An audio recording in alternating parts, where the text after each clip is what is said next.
Good evening dear students, welcome back to my YouTube channel. इस channel के माध्यम से मैं आप लोगों के साथ लेक्चर शेयर कर रहा हूँ।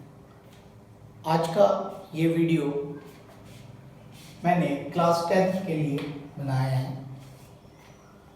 साइंस, जैसा कि मैं आपके साथ साइंस के लेक्चर शेयर कर रहा हूँ, और आज का कंटिन्यूड टॉपिक है एग्जाम्पल्स ऑफ केमिकल रिएक्शंस।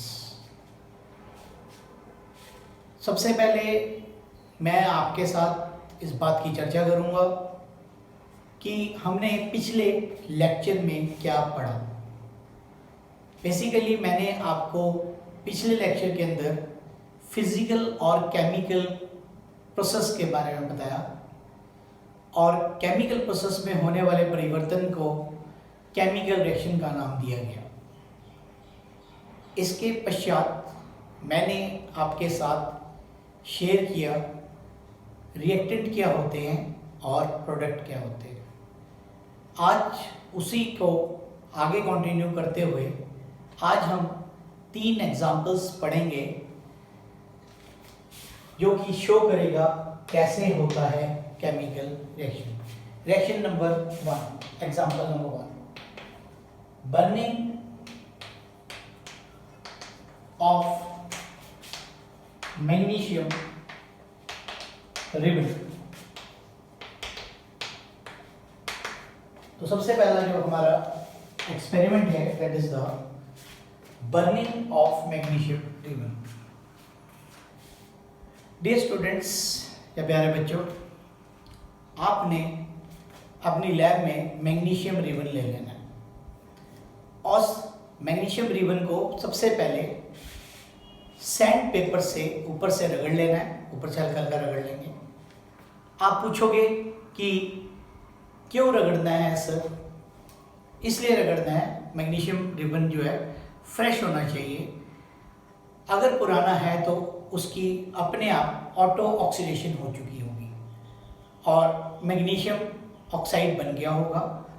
तो हमें प्योर मैग्नीशियम चाहिए, इसलिए उसके ऊपर जो बनी हुई परत है, लेयर है, उसको सैंड पेपर से रगड़ने पर वो मैग्नीशियम ऑक्साइड उसमें से निकल जाएगा। अब आपने क्या करना है, बर्नर लेना है और मैग्नीशियम रिबन को टोंग की मदद से होल्ड करना है। This is the magnesium ribbon. और जब हम इसको बर्न करेंगे तो जिसके बिल्कुल नीचे हम यहाँ पर क्या रख देंगे, एक चाइना डिश। तो डियर स्टूडेंट्स, आपने क्या करना है, जैसा मैंने अभी बताया,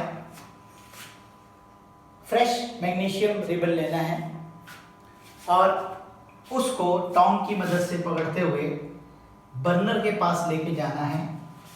और जैसे आप बर्नर के पास लेके जाएंगे तो ये ब्रिलियंट वाइट कलर फ्लेम के साथ जल उठेगा और कुछ पाउडर सब्सटेंस नीचे की तरफ आपको गिरते हुए नजर आएंगे, जिसको आपने अपने चाइना डिश के अंदर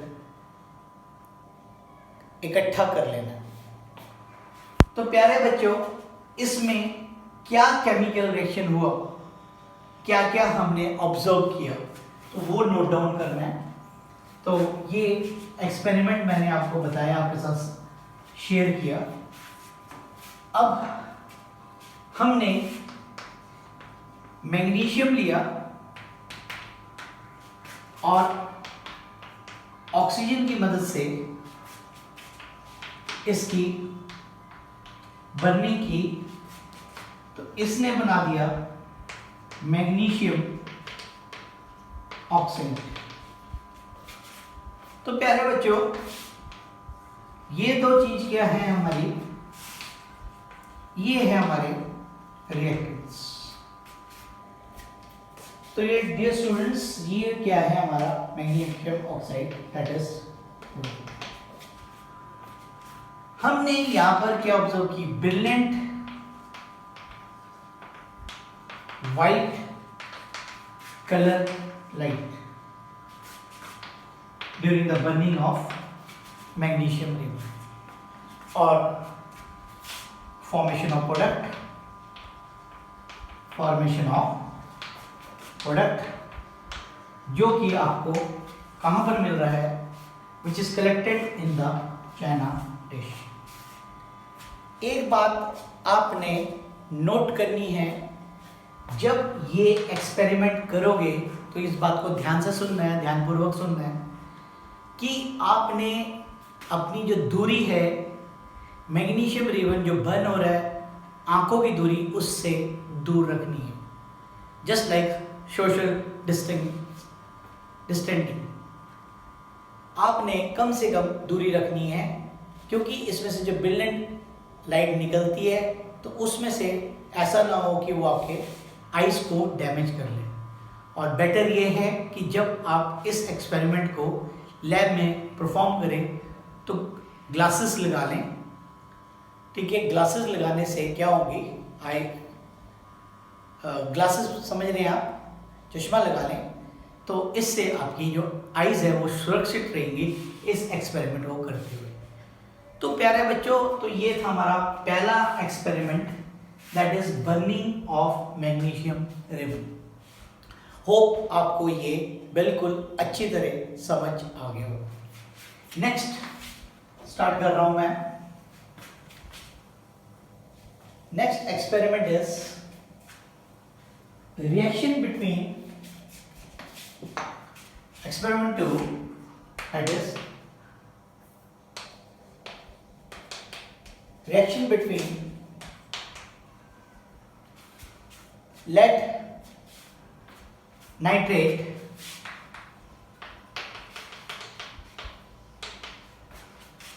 and potassium iodide solution. So this is our next element to show the chemical reaction। और जैसा मैंने आपको बताया था कि केमिकल रिएक्शन वही होगा जिसके अंदर कोई ना कोई नया प्रोडक्ट जरूर बना हो। अब आपने 2 टेस्ट ट्यूब्स लेनी है। 2 टेस्ट ट्यूब्स में आप समझ गए क्या लिया है। पहली वाली टेस्ट ट्यूब के अंदर आपने लिया है लेड नाइट्रेट का सॉल्यूशन, दूसरे में आपने लिया है पोटेशियम आयोडाइड का सॉल्यूशन। उसके बाद आपने क्या करना है, बहुत ही ध्यानपूर्वक लेड नाइट्रेट के सॉल्यूशन के अंदर धीरे धीरे करके पोटेशियम आयोडाइड ऐड कर देना। पोटेशियम आयोडाइड का जो सॉल्यूशन है वो लेड नाइट्रेट के सॉल्यूशन के अंदर इस तरीके से आपने ऐड कर देना। तो आगे क्या होगा डियर स्टूडेंट्स, आप क्या देखेंगे, जो रिजल्टेंट टेस्ट ट्यूब है हमारी लेड नाइट्रेट वाली, उसके अंदर येलो कलर के कुछ प्रेसिपिटेट्स बन जाएंगे। Yellow colour solid particles, and these solid particles are known as precipitates। ये जो एक्सपेरिमेंट्स मैं आपके साथ शेयर कर रहा हूँ ये वेरी इंपॉर्टेंट है, और इसी से ही आगे जो टॉपिक आपको मैं पढ़ाऊंगा that is the characteristics of chemical reactions, वो इसी से ही समझ आता है।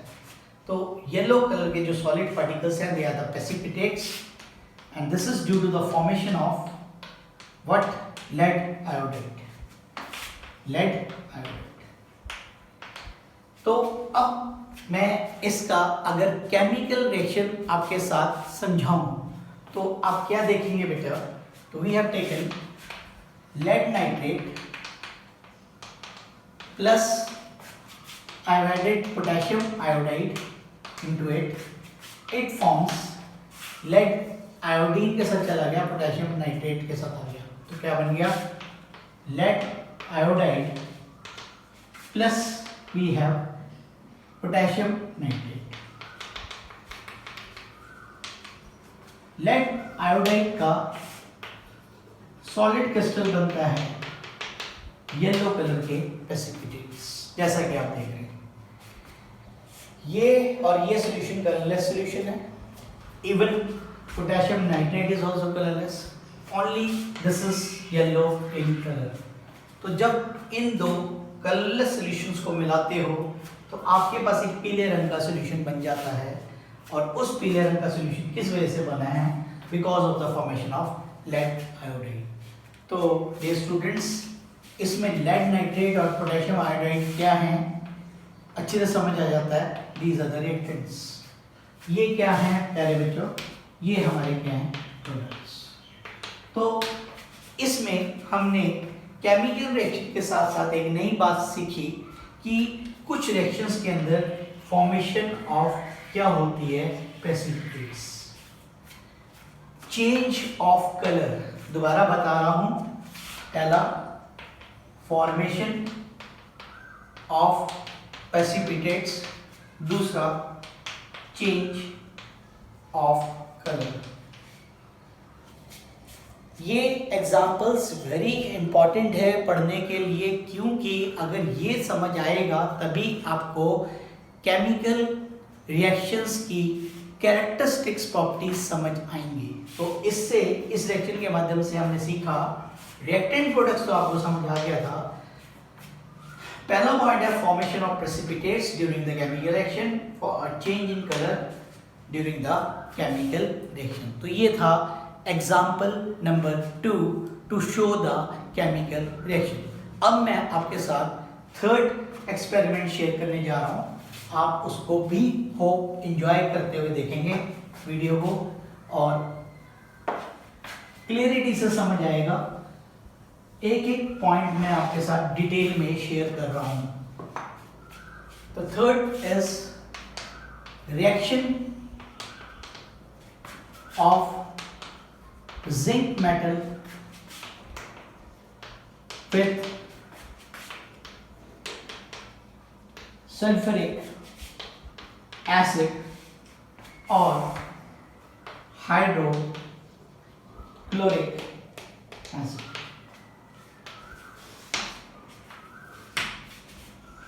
तो next example is reaction of zinc metal with sulphuric acid और हाइड्रोक्लोरिक एसिड. तो प्यारे बच्चों, इसमें आपने एक क्या करना है? You will take a conical flask. आपके पास लैब के अंदर कॉनिकल फ्लास्क है और इसको ऊपर कॉर्क की मदद से सील कर देना है और एक छोटी सी ग्लास ट्यूब इसमें से पास करनी है. This is the cork. अब क्या क्या कैसे क्या करना है? जिंक के ग्रेन्यूल्स लेने हैं, small pieces, small pieces of zinc. और इसमें आपने सल्फ्यूरिक एसिड या फिर हाइड्रोक्लोरिक एसिड ऐड कर देना.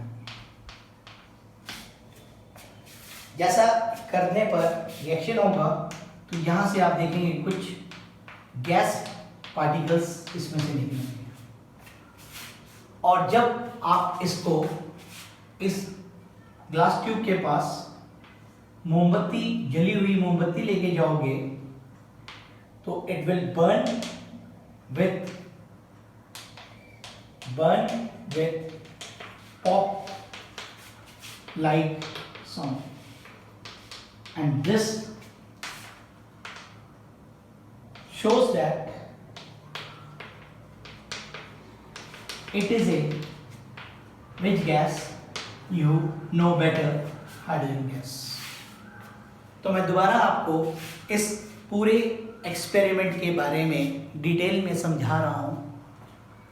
डियर स्टूडेंट्स, आपने कॉनिकल फ्लास्क लिया, कॉनिकल फ्लास्क, और कॉनिकल फ्लास्क के अंदर आपने ऊपर इसको बंद कर लिया कॉर्क से, कॉर्क में ड्रिल किया और उसके अंदर एक छोटी सी ग्लास ट्यूब पास कर दी। इस कॉनिकल फ्लास्क के अंदर आपने छोटे छोटे ग्रेन्यूल्स लेने हैं जिंक मेटल के, स्मॉल पीसेस, और उसके अंदर सल्फ्यूरिक एसिड ऐड कर देंगे। कुछ समय पश्चात ही हम देखेंगे कि कुछ गैस निकल रही है, और जब आप एक जलता हुआ कैंडल इस ग्लास ट्यूब के पास लेके आएंगे तो ये एकदम बर्न करने लगेगा, and with A pop like sound, and this shows that कौन सी गैस प्रोड्यूस हुई है, हाइड्रोजन गैस। अभी यहीं पर ही नहीं, इसके आगे का भी पॉइंट ध्यान से सुनना है। जब आप इस बीकर को फील करेंगे या टच करेंगे तो ये आपको कैसा महसूस करेगा, हॉट। तो प्यारे बच्चों, इसका मतलब energy is given out, energy is given out from the flask, और जब एनर्जी इज रिलीज तो these are called as exothermic process. तो डियर स्टूडेंट्स, इस एक्सपेरिमेंट को सिर्फ परफॉर्म करने से या समझाने से कोई मतलब नहीं है। जैसा मैं आपको बार बार समझा रहा हूँ, इन एग्जाम्पल्स के पीछे छिपा हुआ जो राज है वो क्या है, इसकी कैरेक्टरिस्टिक्स प्रॉपर्टीज पढ़ाई जा रही है, जिसको एक्सपेरिमेंट के माध्यम से समझाया जा रहा है। तो प्यारे बच्चों, इसमें आपने क्या देखा कि प्रोडक्ट्स के जो प्रोडक्ट्स बनते हैं उनकी कंडीशन जो है, सॉलिड से गैस भी हो सकती है, सॉलिड भी हो सकती है, लिक्विड भी हो सकती है। तो there is change in state during the chemical reaction. पहला पॉइंट निकल कर आता है, there is change in the state. जैसा कि यहां पर हाइड्रोजन गैस प्रोड्यूस हुई, जिंक सॉलिड था, सल्फ्यूरिक एसिड लिक्विड था, लेकिन बनी कौन सा प्रोडक्ट, गैसियस प्रोडक्ट बनी। इसके बाद एनर्जी या तो एब्जॉर्ब होती है या एनर्जी रिलीज होती है। तो एनर्जी चेंज भी अकम्पनीड होती है ड्यूरिंग द केमिकल प्रोसेस। तो डियर स्टूडेंट्स, आपको यहाँ से 2 पॉइंट्स निकल कर बाहर आए कि एक केमिकल रिएक्शन के दौरान स्टेट के अंदर भी चेंज आता है और एनर्जी भी चेंज होती है, एनर्जी भी चेंज होती है, जिसका एक्सपेरिमेंट के माध्यम से आपको मैंने समझाया। और अंत में अब मैं इसका केमिकल रिएक्शन लिखने जा रहा हूँ, जो कि बहुत ही सिंपल है। और ये सारा जो टॉपिक है आपको मैं फिर से रिपीट कर रहा हूँ, कैरेक्टरिस्टिक्स प्रॉपर्टीज को समझने के लिए चाहिए हो। तो अगर इस टॉपिक को ध्यान से पढ़ेंगे तो तभी आपको कैरेक्टरिस्टिक प्रॉपर्टीज समझ आएंगी। तो आपको उसको लर्न नहीं करना पड़ेगा, आप उसको याद कर पाएंगे। तो अब मैं अंत में इसके 2 रिएक्शंस लिख देता हूं। तो डियर स्टूडेंट, जिंक धातु metal plus sulphuric acid gives you zinc sulphate plus hydrogen, and hydrogen is a gas. Similarly, और जिंक मेटल, सल्फ्यूरिक एसिड की जगह आपने अगर हाइड्रोक्लोरिक एसिड लिया तब भी ये क्या बनाएगा, zinc chloride plus hydrogen gas. तो ये था इसका chemical reaction, zinc metal plus sulphuric acid. give you zinc sulfate plus hydrogen. Similarly, zinc metal plus hydrochloric acid gives you zinc chloride plus hydrogen gas.